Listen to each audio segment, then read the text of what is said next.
Ja, hvala lepa za besedo. Današnje seje Državnega zbora vidimo, da imamo poleg te točke na dnevnem redu še nekaj zakonov, ki prevajajo evropske uredbe v slovensko zakonodajo, nekaj imenovanj in nekaj ratifikacij. Kljub temu pa cel dan poslušamo, kako tratimo čas. Če te točke ne bilo na dnevnem redu te seje, bi seja trajala 2 dni. Zdaj, običajno je januarska seja v vseh parlamentih demokratičnih držav najbolj polna, ker vlada za tekoče leto pripravlja vrsto ukrepov, ki jih bo izvajala, in zato rabi zakonsko podlago. V Sloveniji imamo pa januarsko sejo najbolj prazno. In to ni 2 meseca po imenovanju vlade, ampak je to že, bom rekel, krepko v prvem letu tega mandata, kmalu bo 1 leto od tega, ko je prejšnja vlada pač odstopila. In prazen čas je bil zelo dolg. Tudi ni nujno, da danes na tej seji sedi cela vlada. Jaz mislim, da imate še kako drugo delo. To je ustavna obtožba zoper predsednika vlade, ni interpelacija zoper vlado, ni ustavna obtožba zoper vlado. Torej, hvalevredno je, da je predsednik vlade tukaj in da odgovarja na očitke, da pa tukaj cela vlada sedi zato, da mu ni dolgčas, je pa, rekel, nekoliko nenavadno. Saj verjetno imate še kako drugo delo, glede na probleme, ki jih imajo državljanke in državljani. Zdaj, kar se tiče pa ustavne obtožbe, sta pa 2 ključna razloga, zakaj smo jo vložili.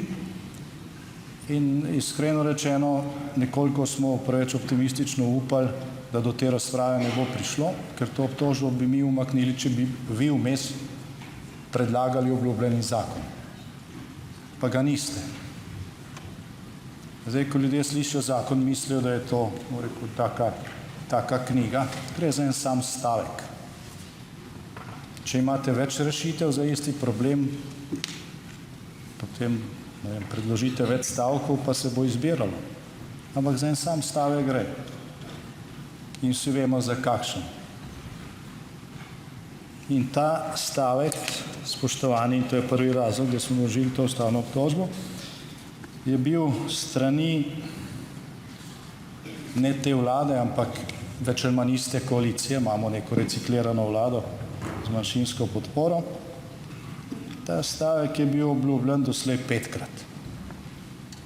Zdaj, ustavna odločba je stara 5 let. Mi smo prvič, potem ko vlada tega ni storila, predlagali zakonodajni predlog z njeno uresničitvijo 24. februarja 2015. Vlada je takrat obljubila, oziroma vladna koalicija, ki je zakon seveda zavrnila, obljubila, da bodo takoj predlagali sistemsko rešitev. Pa je ni bilo. Zato smo slabo leto kasneje predlog ponovili.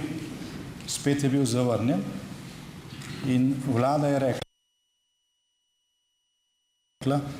pripravljamo v najkrajšem možnem času sistemsko rešitev. In je niso. Potem smo mi čez pol leta predlog ponovili. Pa so spet zavrnili in spet so obljubili sistemsko rešitev, ki je ni bilo. Potem smo ta predlog ponovili še leta 2016, pa februarja 2017 in vedno ste ga zavrnili in vedno ste obljubili sistemsko rešitev. Potem smo predlog vložili še oktobra lani. Ta državni zbor tega sklica je predlog obravnaval 20. decembra in ste ga zavrnili in spet ste obljubili v najkrajšem času sistemsko rešitev. Danes so se ti datumi nekoliko konkretizirali. Minister obljublja zakon do konca marca, sprejetje do poletnih počitnic in uveljavitev 1. septembra. Zdaj, če vi resno mislili s tem, bi od takrat, ko smo mi ustavno obtožbo vložili, pa do danes ta stavek že vložili. Torej, po 4 prelomljenih obljubah žal tudi 5. nismo verjeli na besedo.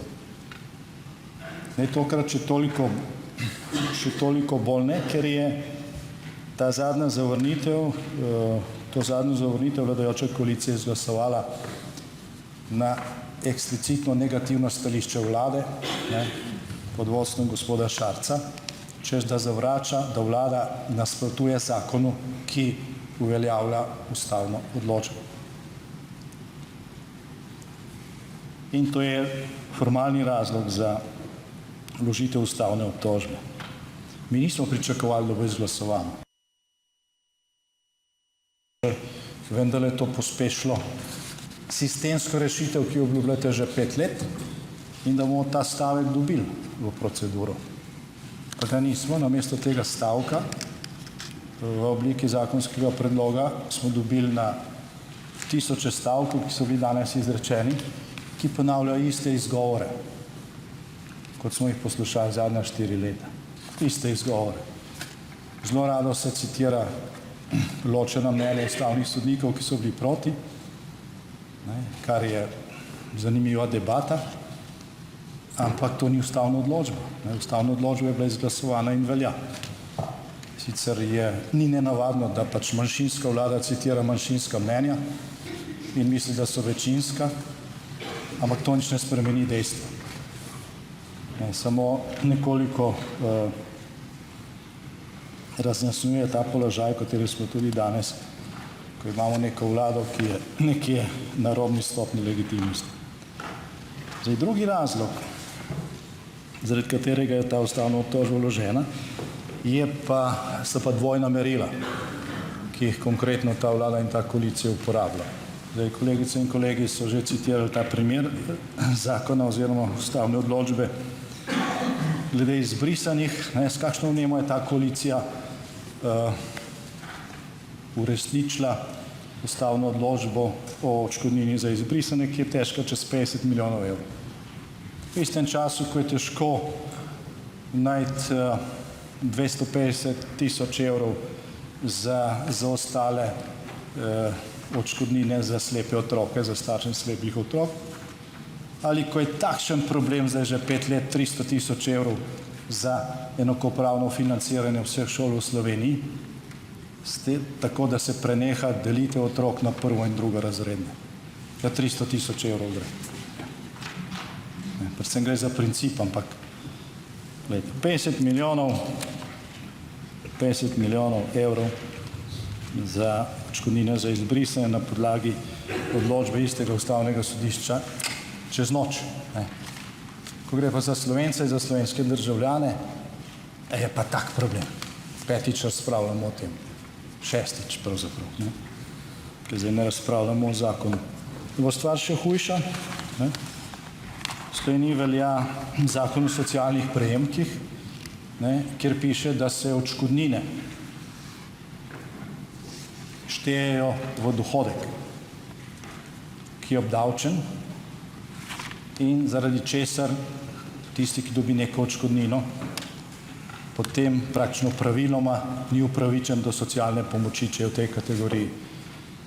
V zakon, s katerim ste to ustavno odločbo izbrisanih določili odškodnino, ste pa zapisali, da se pa ta odškodnina pa ne šteje v dohodek. Se pravi, ko gre za Slovence, striktno vse obdavčiti, tudi najbolj revne, onemogočiti, da bodo še naprej prejemali socialno pomoč. Ko gre pa za izbrisane, 50 milijonov ni problem, uresničujemo ustavno obtožbo in ta dohodek se ne šteje, ta odškodnina se ne šteje med dohodek, mirno lahko, če kdo ima, drži socialno pomoč in ne plača davka. Vidite, to so pa ta dvojna merila, ki jih ta koalicija uporablja pri uresničevanju pravnega reda in zaradi česar je ta današnja razprava še kako potrebna.